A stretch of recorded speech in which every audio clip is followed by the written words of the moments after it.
All right, so first I'll ask you to do something for me, though.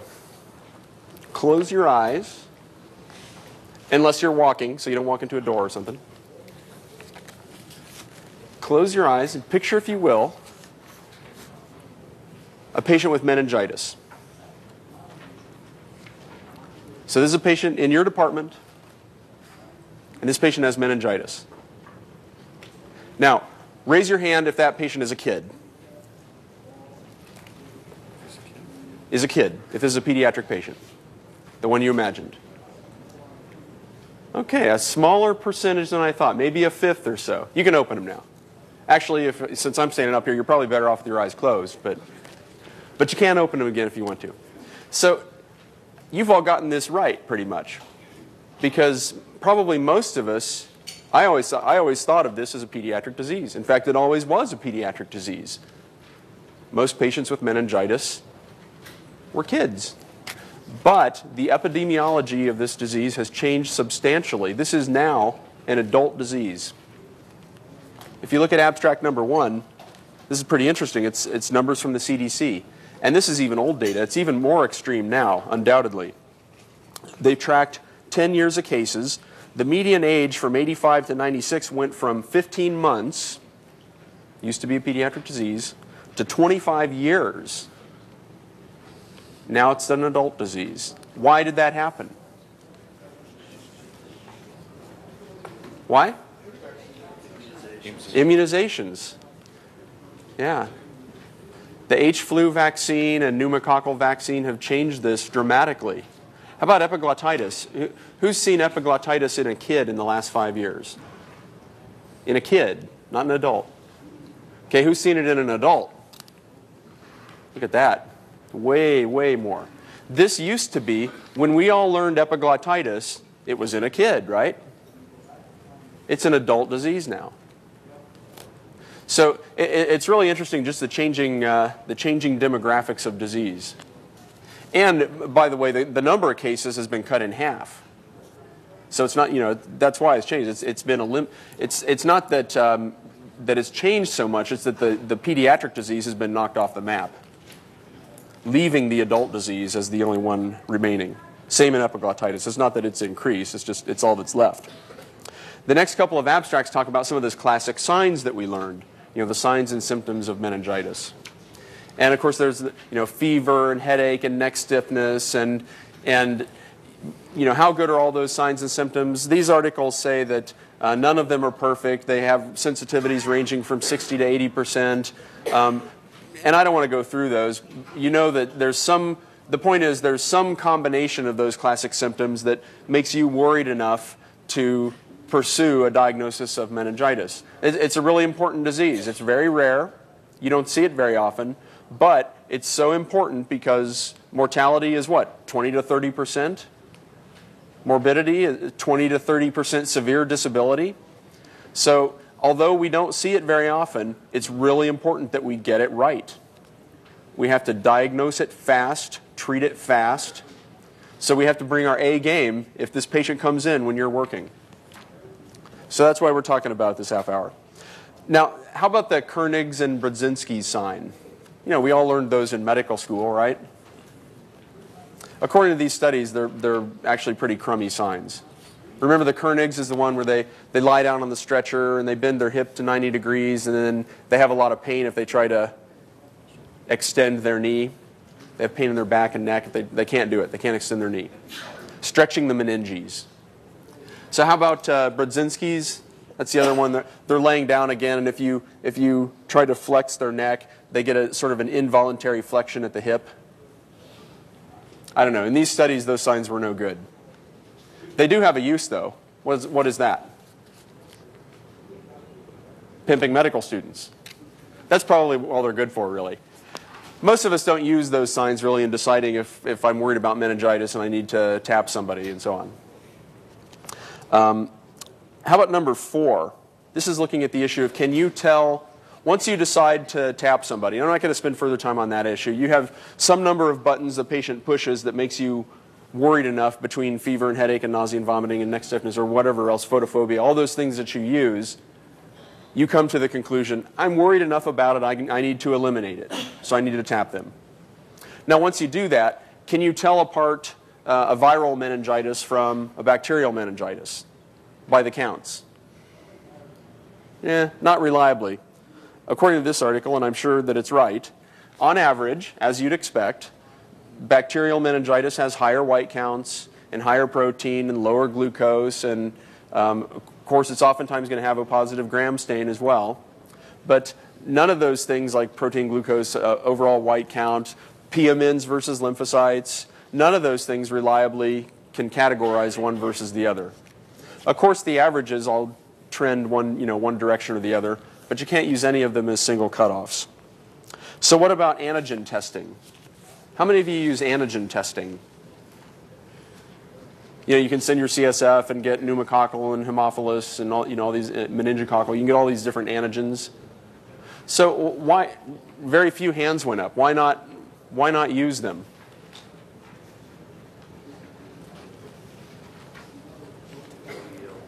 Hello.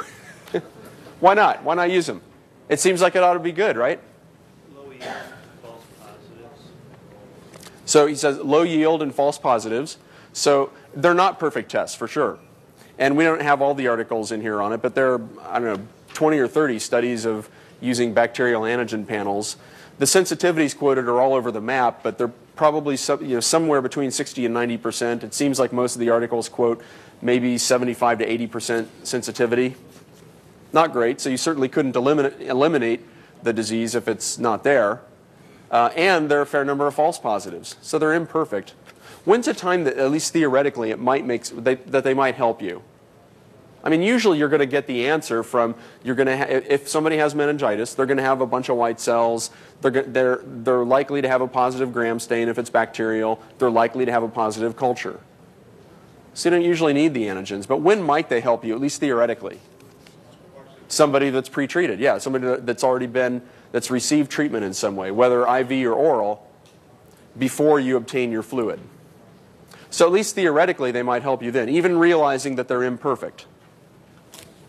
Now, 6 and 7, though, argue the counterpoint. They say that, well, sure, that's a theoretical point, but even if they find most of them, they don't really change your management. In fact, in number 7, they looked at 844 kids, 226 of whom had been pre-treated with antibiotics.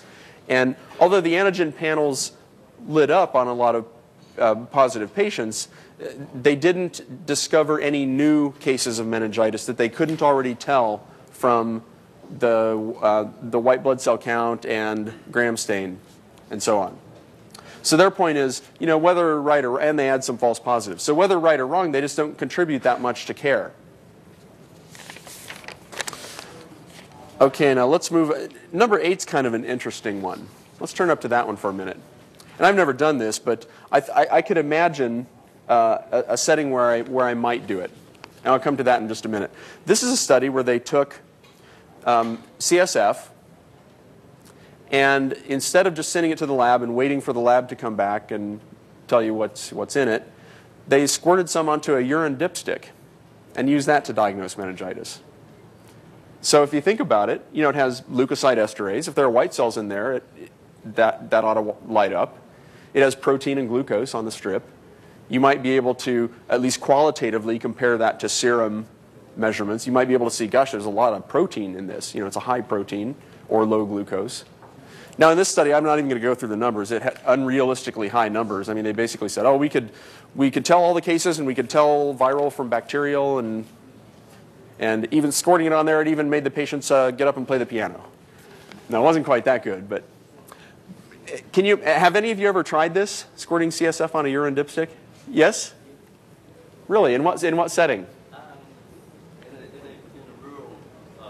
In a rural hospital where maybe lab testing with difficult access or long turnaround times, well, the tech will be in on Monday to run those tests for you, Doc. So I don't know. Can you imagine a setting where this might help you at all? I mean, I can think of one. Yeah, it's quick. How would that help you? I mean, the one setting that I can think of it helping you is it first hinges on your practice style in one way, and let me get to that. Do you believe that there is a subset of the population where you're worried enough about meningitis you're going to tap them, but you still think it's an awfully low suspicion, not so worried that you're going to empirically treat them yet? How many of you practice that style, where you tap some folks that you don't automatically hang antibiotics as soon as you tap them? It's a low probability. A low suspicion case. I do that. So am I getting about half the room? So some of you can legitimately argue the counter-argument that, you know what, if you're worried enough about meningitis to tap them, you better hang the antibiotics at the same time. I think you can legitimately make that argument. I personally think there's a difference between those two thresholds. I have a lower threshold to tap somebody than to treat them. But I can certainly understand the logic of, I think you can defend either argument. Yes? I recently had a couple times where I've tapped somebody with a history of migraine headaches, and they've come back with a positive tap. And I've talked to the patient's headache specialist. They said something to me that I've never heard before, which is that migraineurs often have elevated white blood cell counts when they're having an active migraine. Yeah, he describes a case of tapping somebody with a migraine and getting some white. Do you recall how many white cells you're talking about? It wasn't huge. It was like under 100. You're talking, right? Oh, yeah, it was like 20. Okay. Yeah. So there, and then getting the information from a neurologist that sometimes migraineurs have a few white cells during a. There are actually a number of diseases that can give you a small amount of CSF pleocytosis. Even seizures, you can have a small, but you're not talking hundreds of white cells in most of these other diseases. So, I mean, I think if your practice style, if I can get back to that one issue, if your practice style is, I'm going to give them antibiotics no matter what. If I'm going to tap them, I'm going to give them empiric antibiotics right now. Then this dipstick thing doesn't help you. You know, it does nothing for you.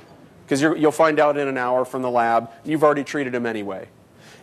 If you're like me, and there is a disconnect between, there is a group of low suspicion patients that I'm going to tap and then wait for the results, fully accepting the small risk that, gosh, if it's positive, I'm going to really wish I had given them antibiotics an hour ago. It might change my practice in that if I squirt a little bit of it on a dipstick and it lights up, I'm not going to wait anymore. I'm going to go ahead and hang the antibiotics. Anyway, just thinking that through, it's a setting where it might be able to impact my practice. Number 9 is an interesting point. What if you do a traumatic tap? Now, I know none of you do that. You know, none of us in the room do that, but this is one more for our colleagues that might have to do multiple sticks and get a traumatic tap. We can tell our colleagues about this. If they get some blood in the CSF, how can you tell if it's infected or not? You know, once you got some blood in there, you're going to have some red cells and some white cells. Do you have to completely discard the results, or can you still use it in some way to figure out whether the patient has meningitis? Okay, so you can wait for a gram stain. That can still help you. Can you use the white cell count in some way, though? How do you use it? You can probably extrapolate from the ratio of whites to reds in peripheral blood.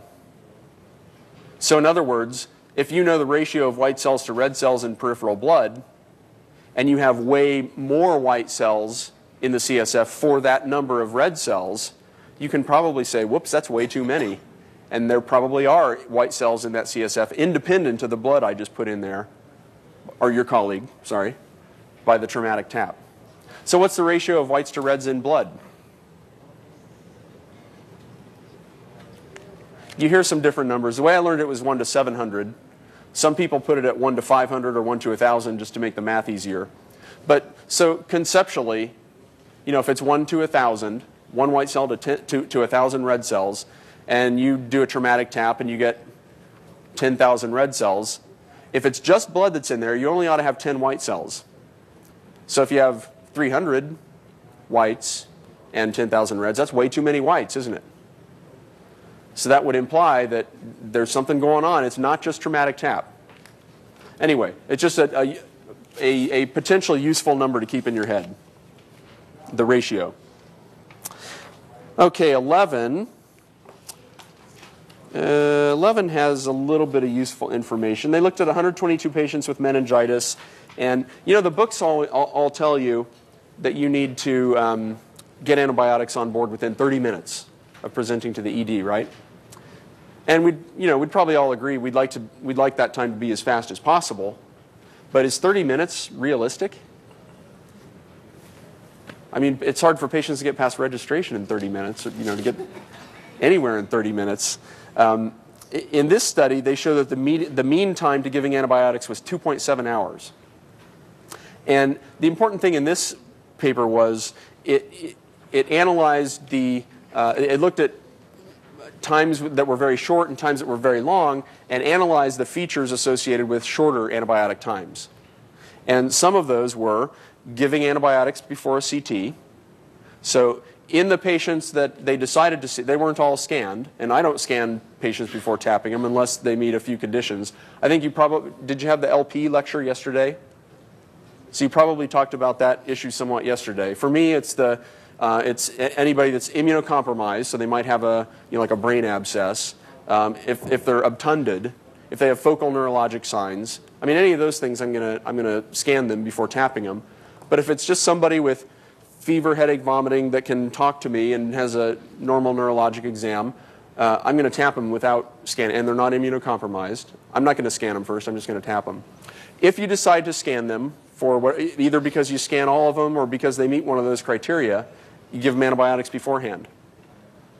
On the plus side, you get your antibiotics much, much faster. On the downside is you might impact your ability to diagnose the organism. You have to weigh those two against each other. Giving antibiotics before the LP resulted in shorter times, as you might expect, and starting the antibiotics in the ED rather than admitting them and waiting until they get them up on the floor. Sounds pretty intuitive.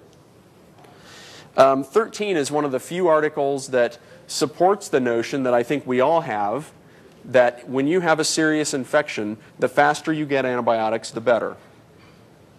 I mean, I think we'd all agree with that, but there's surprisingly little literature to back that up. I mean, it makes a lot of sense, but it's hard to show it in studies, partly because a lot of studies that you see have selection bias built in. So if you take everybody with, pick pneumonia, for example, and you do a chart review and you find out, gosh, I want to see if the ones who got antibiotics faster had better outcomes. What do you find? A lot of times you find that the patients who got antibiotics faster have worse outcomes. Why is that? Because they were sicker, right? They looked like hell, and you knew right away they were incredibly sick, and you gave them antibiotics as fast as you could, and then some bigger percentage of them died. So you could make the misconclusion that, gosh, maybe I should wait and give them antibiotics later because the ones who got it several hours later did better. Of course, it's the completely backwards logic. This one didn't show that, though, surprisingly. In this one, it is a review. I mean, the way you would really find out is to do it prospectively and randomize patients to delayed antibiotics or not. And how are you going to do that? How are you going to ethically design a study to take a serious infection and delay giving them antibiotics? So you really can't ethically do that sort of design. So you're stuck with the retrospective stuff in a way and with the built-in selection bias. Here's such a study where they took 119 cases of meningitis, and those with shorter times to antibiotics had lower mortality. They did better.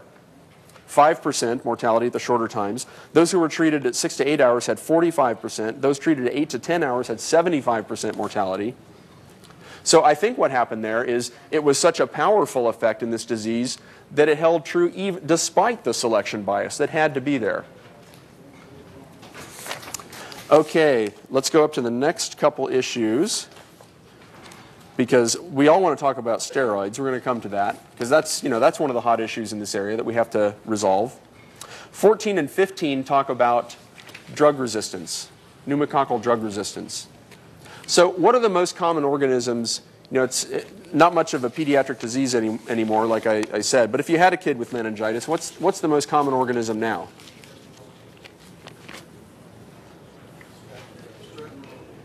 Well, it was strep at one time, in kids I'm talking. But that's fallen off the map, right, with pneumococcal vaccine. H-flu had a pretty good chunk, but that's fallen off the map. So it's meningococcus now. Not because it's risen, but because it's stayed, and the others have fallen off. In adults, it's still pneumococcus. So that would be the most common organism overall, by far, because it's much more common in adults now, and pneumococcal meningitis is the most common in adults.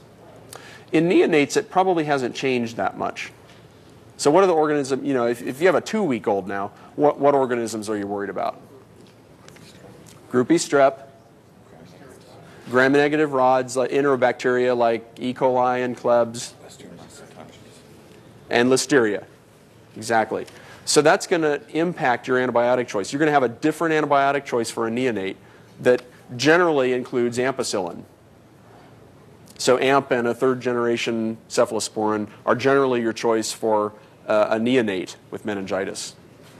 Okay, we'll put that aside because we're back to adults now. So these articles 14 and 15 talk about the changing resistance patterns of pneumococcus. Now, probably in most of our areas now, we're developing penicillin-resistant pneumococcal disease. And penicillin resistance is a pretty good marker for multi-drug resistance, including cephalosporins. So it was adequate to treat an adult with pneumococcal meningitis with penicillin or with ceftriaxone alone for a long time. And many of those organisms are still sensitive, and you know, on testing it would turn out you could treat it, you could narrow your spectrum to that. But if you have somebody that's seriously ill now, most people recommend that first empiric dose has got to include vanco. Because if something on the order of 25% in these studies of pneumococcus are resistant, have multi-drug resistance, you know, you can't afford to take that risk and wait. Now, if you know, most of your micro labs do periodic testing and print out little charts or papers that they circulate to the medical staff about drug resistance in your hospital. They'll tell you how much E. coli is resistant to quinolones and to Bactrim and things like that. They'll tell you how much of your Staph aureus is MRSA. And this info is available. And they'll tell you how much of your pneumococcus is penicillin resistant. If it happens to be extremely low in your hospital, you could still take the stance of just using ceftriaxone by itself. In my place, it is about 25%, so I have to use empiric vanco in somebody that I have a moderate suspicion of meningitis. Okay, so let's do the issue of steroids in the last few minutes.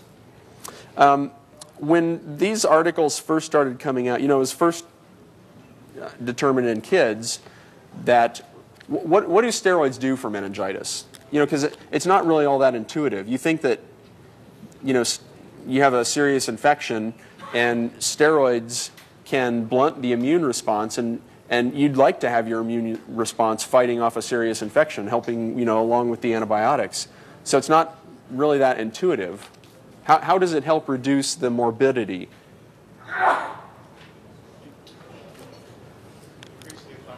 Yeah, it's the inflammatory reaction. And, you know, so in some ways that inflammatory reaction is your friend in fighting infection. It also causes harm. So that meningeal inflammation, at least theoretically, many people think this is why steroids help in this disease, that meningeal inflammation causes harm. You get more inflammation, more inflammatory reaction, more scarring, more long-term disability, and even higher mortality in some settings. So what we originally saw in the pediatric studies was a reduction in hearing loss and disability, particularly and it was most pronounced in the H-flu group. Somewhat in pneumococcus, less certain, but more so in the H-flu group. So let's look at some of the data on adults. Since, you know, a little different animal and mostly pneumococcal disease. Does it work in adults? And should we be routinely giving somebody with meningitis, an adult with meningitis, should we give them steroids? How many right now do that every time? Every time you see somebody, an adult that you think has meningitis, if you're giving them antibiotics, you're giving them steroids too. Okay, very few, very few.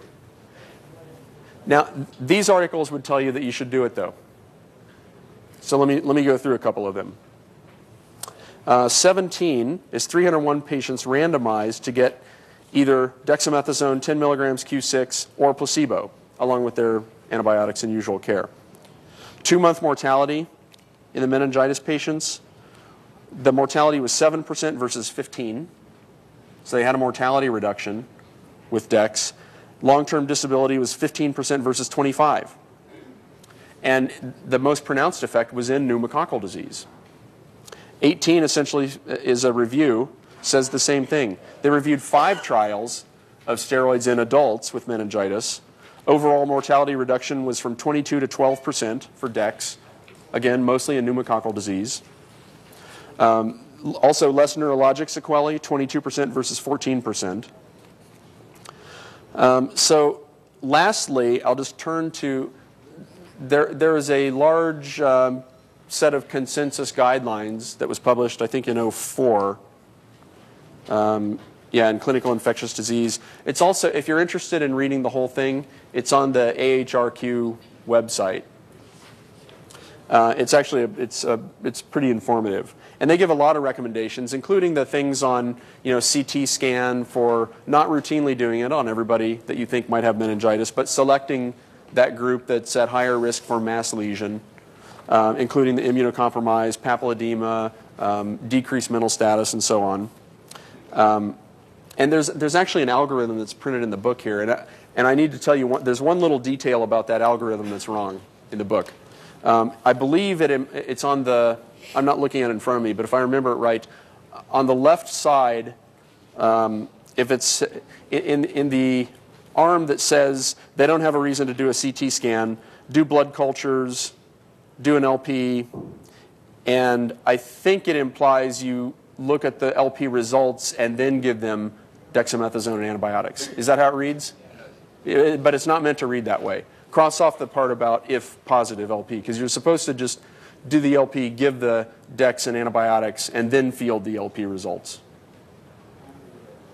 And that's how it appears actually on the AHRQ website. It says, if you suspect meningitis, if they don't have a reason to CTM, draw their blood culture, do their LP, give them the antibiotics. Don't wait for any results of anything. And give them the dex. So they're recommending dexamethasone, 10 milligrams, before or simultaneously with the antibiotics in every adult with suspected meningitis. If you're going to give them antibiotics, you give them the dex. The reason that they say do it beforehand is also theoretically along that same logic of meningeal inflammatory response. The idea is that those bacteria are there. If you start giving them antibiotics, you lyse a bunch of bacteria all at once, and you may have an actually bump, an increase in the inflammatory response. So get the steroids on board first. That's the logic. It can be difficult to do that on a practical basis. I think you have to work with your nurse, because sometimes, if you just write them all, you walk in the room and one of the antibiotics is hanging in the dex. Oh, we're waiting from pharmacy or whatever. Yes. Since it seems that it's more common that we end up getting the aseptic or viral meningitis than the bacterial meningitis, is there any literature that supports steroids in that group? Because more often we're doing it not for the slam dunk. It looks like a bacterial meningitis, which we should give the steroids, but it's like, well, this kind of could be meningitis. Let's do the tap. And I haven't been routinely given the Decadron in that. But is it a free shot to give the Decadron because it might help viral meningitis? Is there any literature in that? Okay, good question. His question is since we see viral meningitis more often than bacterial meningitis, more of these turn out to be viral than bacterial, is there any data to say that dexamethasone helps that group? Or conversely, or harms that group? There's not. There's no information.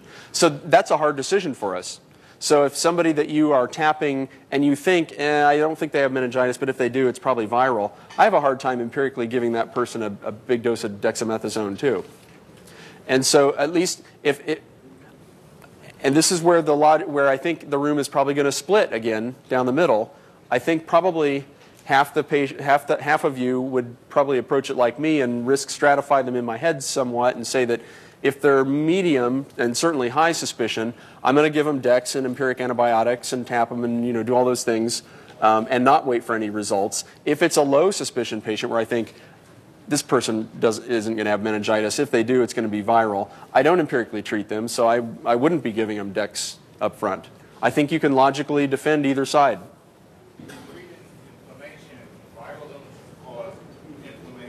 Absolutely. Right, so his point is, you know, viral meningitis causes inflammation too, and at least theoretically might cause the same harm. It just hasn't been studied.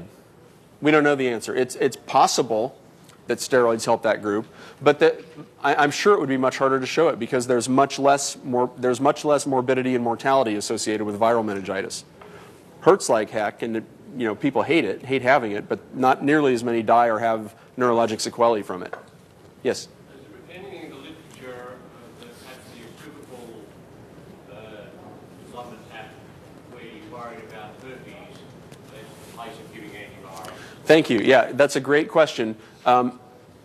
When do you use acyclovir? So some subset of these folks are going to have herpes encephalitis or meningitis. When do you add acyclovir to your empiric coverage? That's a great question. I can't give you a firm answer to that. I think there is certainly a role for adding acyclovir to your empiric coverage. I can't tell you exactly when to do that. I think the way I think of it is whenever things aren't adding up quite right. So it doesn't seem like a straightforward case of bacterial meningitis or so I wish I could give a more specific answer than that. But I think there's a large place for adding acyclovir to your empiric coverage because it's basically a harmless drug, and herpes encephalitis does have poor outcomes associated with it. So I think it's important to tuck that away and be prepared to just add acyclovir. I mean, I have to say I don't do it every time, and I wish I could tell you the specific times that it makes sense to do. Anybody else have a better answer for that they can add?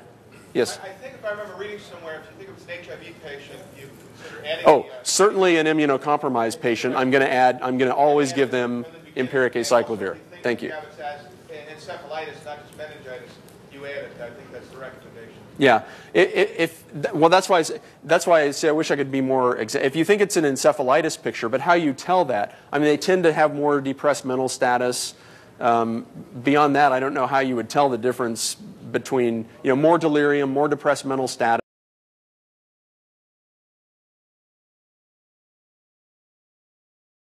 Pediatrics tend to have red cells, but they in the CSF. With having no red.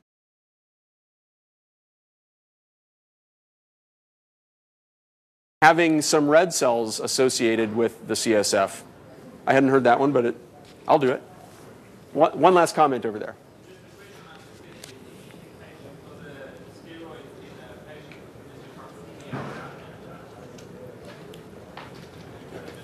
Any indication for steroids for somebody with, you mean pneumococcal bacteremia without meningitis? I don't think so. I haven't read that anywhere. The one last small point is they also say that if you find out that it's not pneumococcal meningitis, you should discontinue the steroids. So if you treated him empirically to begin with, then you find out that it's not pneumococcus, you DC the steroids because the evidence is much stronger for pneumococcal meningitis than any other type.